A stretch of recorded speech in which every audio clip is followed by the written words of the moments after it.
श्री स्वामी समर्थ सर्वांना. तर इथे मागील व्हिडिओ पाहिलेच तुम्ही की माझी खरेदी वगैरे होती, शॉपिंग होती, असं काही काही लग्नाची चालू होती.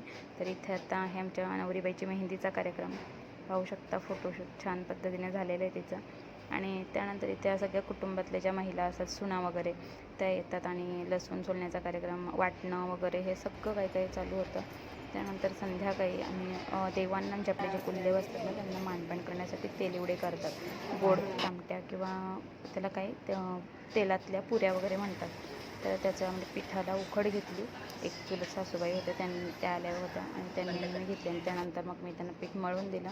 माझ्या सासूबाईने त्यांना छान अशी फोडणी केली आणि लगेच त्याचं पीठ लेपून घ्यायचं पूर्ण. म्हणजे तो जो फोडणीचा वास तो पिठाला छान पद्धतीने ते बरं पीठ मळण्यासाठी ठेवून पुन्हा सगळेजण एकत्र आले आणि टिंगल चेष्टा मस्करी प्रत्येकीची चालू होती. आणि मग छान असे आम्ही तेलिवडे करून घेतले. पाहू शकता मस्त अशी मोठी कढई ठेवलेली, खुसखुशीत असते, खूप छान आणि टेस्ट.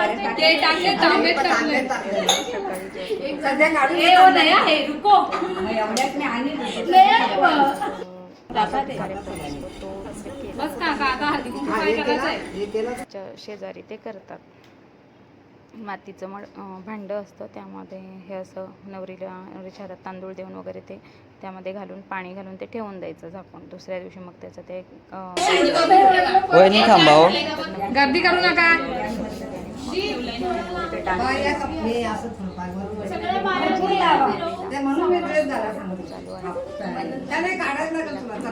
जी जाव वगैरे आहे तिथे तिच्या घरातल्या सगळ्या मोठे जे माणसं असतात म्हणजे महिला त्या मागे बसतात. तर आम्ही बसलेलो आणि इथे उंबरमेढ असते, म्हणजेच मांडव स्थापना, त्याचा कार्यक्रम चालू आहे.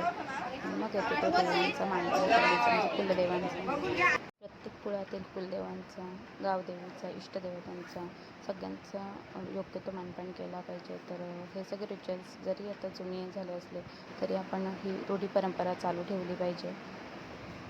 तरच आपल्या पुढच्या पिढीला सुद्धा कळेल.